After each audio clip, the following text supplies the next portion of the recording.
അന്ന് ഞാൻ മാക്സിസത്തിന് വേണ്ടി എഴുതി വെച്ചൊരു മുദ്രാവാക്യമുണ്ട്. ചേർന്നുകൊണ്ട് എന്റെ കൈകൾ നീട്ടിപ്പിടിച്ചു, കൊച്ചു കൈകൾ കുത്തിയിറക്കി പേന ഊറി വന്നു ചോര, നോക്കി ചുവന്ന ചോര, ചൂടുള്ള ചോര, ചൂടുള്ള ചോര എഴുതി. ജീവിച്ചാൽ മാക്സിന് വേണ്ടി, പ്രവർത്തിച്ചാൽ മാക്സിസത്തിന് വേണ്ടി, മരിച്ചാൽ മാക്സിന് വേണ്ടി. 3 വർഷം കൂടെ കഴിഞ്ഞു. ഒരു ക്രിസ്ത്യാനിയുമായിട്ട് ആശയപരമായി ഏറ്റുമുട്ടി.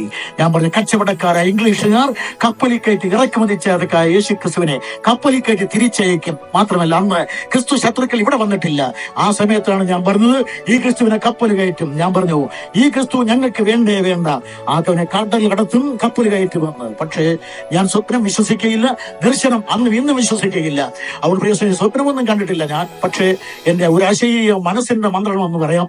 അവിടുന്ന് കേട്ട ശബ്ദം, നിന്നേക്കാൾ വമ്പന്മാർ, കൊമ്പന്മാർ, തമ്പുരാന്മാരെല്ലാം കൊമ്പരച്ച് പരാജയപ്പെട്ട വേദിയാണ് ഇവിടെ.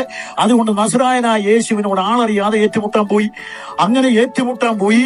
ഒരു 3 വർഷത്തെ നിരന്തരമായ സംഘടന അതനുഭവിച്ചിട്ട് ഞാൻ വീണ്ടും ഒരിക്കൽ കൂടെ ഇതിനെ കുറിച്ച് പര്യവേക്ഷണം നടത്തി മതിയാക്കിയിട്ട് ക്രിസ്തുവിനോട് അടിയറവ് പറഞ്ഞു. തച്ചനെന്ന് അതുവരെ വിചാരിച്ചു. പിന്നെ മനസ്സിലായി, ഇവൻ തച്ചനല്ല, പ്രപഞ്ചമെന്ന മഹാസൗധം പടുന്തത്തെ പടുന്തച്ഛനാണ്. അതുവരെ ഞാൻ മറിയത്തിന്റെ മകൻ, മശിയുടെ യേശുയുടെ മകനാണ്. പക്ഷേ അവൻ മഹാദൈവമാണെന്ന് എനിക്ക് മനസ്സിലായി. കുറെ കൂടെ കഴിഞ്ഞപ്പോൾ ഞാൻ പറഞ്ഞു, അവനെ കടൽ കടത്തി പറഞ്ഞേക്കുമെന്ന്. അല്ല, യേശുക്രിസ്തു പറഞ്ഞു, നീ പറയണം, യേശുക്രിസ്തുവിനെ നിനക്ക് വേണമെന്ന് മറ്റുള്ളവരോട്, ഇന്ത്യയോട് പറയണം. അതുകൊണ്ടാണ് ഞാൻ ക്രിസ്തുവിനെ പ്രസംഗിക്കുന്നത്. ഞാൻ പേര് മാറിയിട്ടില്ല, മതം മാറിയിട്ടില്ല. ഒരു ക്രിസ്ത്യാനിയുടെയും പള്ളിയുടെ രജിസ്റ്ററിൽ തിരുവട്ടാർ കൃഷ്ണൻകുട്ടിയുടെ പേരില്ല. ഇതാണ് ആർ കൃഷ്ണൻകുട്ടി തിരുവട്ടാർ അഥവാ തിരുവട്ടാർ കൃഷ്ണൻകുട്ടി. 1935 കന്യാകുമാരിയിലെ തിരുവട്ടാറിൽ അവർണ യാദവനായി ജനനം. മാർക്സിസ്റ്റ് അനുഭാവിയായി ജീവിച്ചിരുന്ന യൗവനകാലത്ത് യേശു ക്രിസ്തു ദൈവമല്ലെന്നും വേശ്യയുടെ മകനെന്നും പറഞ്ഞ് ക്രിസ്ത്യാനികളെ പരിഹസിച്ച ശേഷം അത് തെളിയിക്കാൻ ബൈബിൾ വായിക്കാൻ തുടങ്ങിയ അദ്ദേഹം അതേ നാവ് കൊണ്ടുതന്നെ പിന്നീട് യേശു ക്രിസ്തു ഏകരക്ഷകൻ എന്ന് പറഞ്ഞ് വാക്കുകൾ കൊണ്ട് ഹൃദയങ്ങളെ കീറിമുറിക്കുന്ന സമാനതകളില്ലാത്ത സുവിശേഷകൻ, പ്രസംഗകനായി മാറി. തനിക്ക് കിട്ടുന്ന വേദി ഏതെന്ന് നോക്കിയില്ല. വേദിയിലിരിക്കുന്നത് മെത്രാനാണോ, അച്ഛനാണോ, പാസ്റ്ററാണോ ഒന്നും നോക്കിയില്ല. വേദിയുടെ വലുപ്പം നോക്കിയില്ല, ആളിന്റെ പെരുപ്പം നോക്കിയില്ല.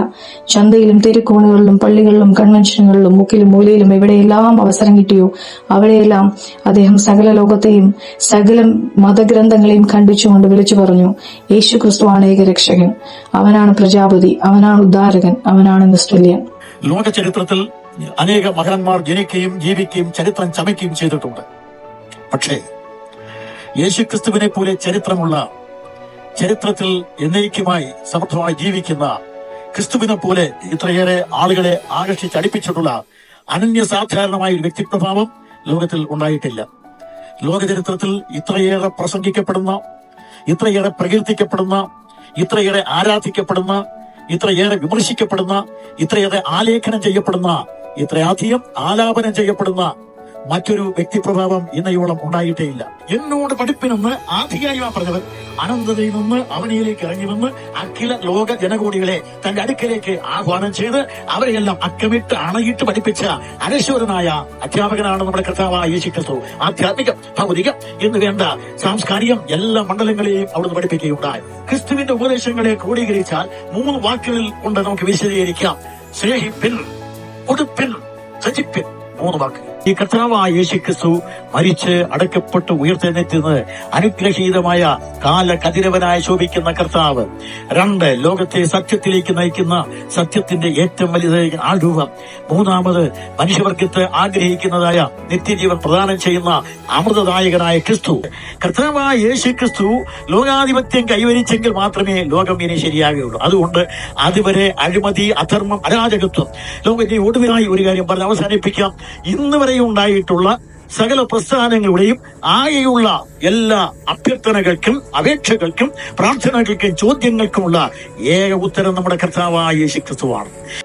ഒരിക്കൽ ഇൻകിലാബ് വിളിച്ചു അതേ കരങ്ങൾ ഉയർത്തി മുഷ്ടി ചുരുട്ടി അദ്ദേഹം ഇങ്ങനെ പറഞ്ഞു, ജീവിച്ചാൽ ക്രിസ്തുവിന് വേണ്ടി, പ്രവർത്തിച്ചാൽ ക്രിസ്തുവിന് വേണ്ടി, മരിച്ചാലും ക്രിസ്തുവിന് വേണ്ടി. ഒരു പള്ളിയുടെ രജിസ്റ്ററിലും ആർക്കയുടെ പേരില്ല, ഒരു സംഘടനയുടെയും പിന്തുണയുമില്ല, സഭയുടെ പാരമ്പര്യം പറയാനുമില്ല. ആർക്കയ്ക്ക് പറയാൻ ഒന്നേ ഉണ്ടായിരുന്നുള്ളൂ, ഞാനൊരു സുവിശേഷകൻ, എൻ്റെ സുവിശേഷം അവർണനായ എന്നെ വീണ്ടെടുത്ത യേശു ക്രിസ്തുവാണ് ലോകരക്ഷകൻ.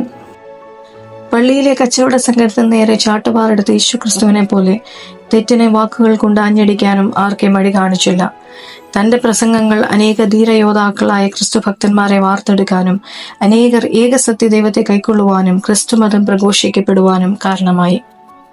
ഇന്ന് ആർക്കെ ഓർമ്മയായിട്ട് 7 വർഷങ്ങൾ തികയുമ്പോഴും സ്ഥാനമാനങ്ങളും പദവികളും നോക്കാതെ, പാരമ്പര്യം പറയാതെ, വേദിയുടെ വിശാലത നോക്കാതെ, പച്ചയായ സുവിശേഷം പച്ചമണ്ണിൽ ചവിട്ടി നിന്ന് വിളിച്ചു പറഞ്ഞ് ഹൃദയങ്ങളിൽ ചരിത്രപുരുഷനായ യേശുവിനെ പ്രതിഷ്ഠിക്കുവാൻ അശ്രാന്തം പ്രയത്നിക്കുന്ന ആർക്കെയെ പോലുള്ള സുവിശേഷകർ സഭയുടെ ചരിത്ര താളുകളിൽ ഇടം നേടിയില്ലെങ്കിലും സുവിശേഷ വാഞ്ചയുള്ള ജനഹൃദയങ്ങളിൽ ഇടം നേടുമെന്നതിൽ സംശയമില്ല. ലോക ചരിത്രത്തിൽ എല്ലാ മതങ്ങളും കൊന്നു വിജയിച്ചതാണ്. ലോക ചരിത്രത്തിൽ ചത്ത് വിജയിച്ച ഒറ്റ പ്രസ്ഥാനമുണ്ടെങ്കിൽ അതിന്റെ പേരാണ് ക്രിസ്തു മാർഗം. അതിന് തുല്യം പറയാൻ വേറെ എവിടെ? അഥവാ മനുഷ്യന്റെ അത്യുത്ഥാനം മുഴുവൻ പരാജയപ്പെട്ട് അവനീതലത്തിൽ അടിഞ്ഞുപോയപ്പോൾ അഖില ലോക ജനകോടികളുടെ അന്തരാത്മാവിൽ ആരംഭിച്ച് അനന്തതയുടെ ചെവിത്തടത്തിൽ മുഴങ്ങിയെത്തിയ അതിദയനീയമായി രക്ഷിക്കണേ എന്നുള്ള പ്രാർത്ഥനയ്ക്ക് ഉത്തരം കൊടുക്കുവാൻ അനന്തത വെടിഞ്ഞ് അവനിൽ ആഗമിച്ച് അഖില ലോക ജനകോടികളുടെയും അതിശക്തമായ അതിപാവനമായ ശരീരം ആവഹിച്ച് അവനിക്കും ആകാശത്തിനും മധ്യേ ആദ്യ ദാരുണാംവിധം അന്ത്യശ്വാസം വലിച്ച് മനുഷ്യവർഗത്തിന്റെ പാപത്തിന്റെ പരിഹാരത്തിന് കാൽവരിയിലെ ക്രൂശിൽ അനുഗ്രഹീതമായി അന്ത്യയാഗമായി പരിണമിച്ച് അവനിൽ അടക്കപ്പെട്ട് അതിശക്തമായ റോമയുടെ ആയുധമേന്തിയ പടയണിയെ അമ്പയെ പരാജയപ്പെടുത്തി ആക്കം കൊണ്ട് 3-ാം നാൾ ഉയർത്തെഴുന്നേറ്റ് തന്നെ ആണിയടിച്ച് നടത്തിയ ലോകത്തിൽ പിന്നെയും 40 നാളിൽ ആണിപ്പഴുതുള്ള കാലുകൾ നീട്ടിവെച്ച് നടന്ന് തന്നെ അനുഗമിച്ച വത്സല ശിഷ്യന്മാരെ ആണിത്തഴമുള്ള കൈകൾ ഉയർത്തി അനുഗ്രഹിച്ചിട്ട് അനന്തതയിലേക്ക് ചെന്ന് അഗ്രാസനത്തിൽ അമർന്നതുകൊണ്ട് അടുക്കൽ അഭയം ചൊല്ലി വരുന്ന ആർക്ക് വേണ്ടി മുടങ്ങാതെ മാധ്യസ്ഥമണയ്ക്കുന്ന അനധിവിദൂര ഭാവിയിൽ അവനെ അടക്കി വാഴുവാൻ അനന്തരവും ആഗമിക്കുവാൻ പോകുന്ന ഈ കർത്താവായ യേശുക്രിസ്തുവിനെ അകത്തലത്ത് അംഗീകരിച്ച് അവനെ ജീവിതം ധന്യമാക്കി അനന്തതയുടെ പങ്കാളികളായി തീരുവാൻ ഈശ്വരൻ നിങ്ങളെ അനുഗ്രഹിക്കട്ടെ. അതുകൊണ്ട് എന്നെ കേൾക്കുന്ന പ്രിയ സ്നേഹിതരെ, നമ്മുടെ പള്ളിയുടെ മധുഭാഗമായിരിക്കുന്ന ക്രിസ്തുവിനെ അവിടുന്ന് ഇറക്കണം. ആ ക്രിസ്തുവിനെ നമ്മുടെ ഹൃദയങ്ങളിൽ കൊണ്ടുവന്ന് പുറപ്പിക്കണം. അങ്ങനെ ക്രിസ്തു നിങ്ങളുടെ ഹൃദയങ്ങളിൽ ജനിക്കട്ടെ. ബത്ലഹേമിൽ പുൽത്തൊട്ടി ജനിച്ച മറിയത്തിന്റെ മകൻ വിശ്വാസത്താൽ നിങ്ങളുടെ മനത്തോട്ടിൽ ജനിക്കട്ടെ. കാൽവരിയിൽ ക്രൂശിൽ മരിച്ച ക്രിസ്തു നിങ്ങളുടെ ഹൃദയങ്ങൾ ഉയർക്കട്ടെ. ആ കർത്താവിന്റെ പ്രഖ്യാപനം നമുക്ക് ഏറ്റുപറയാം.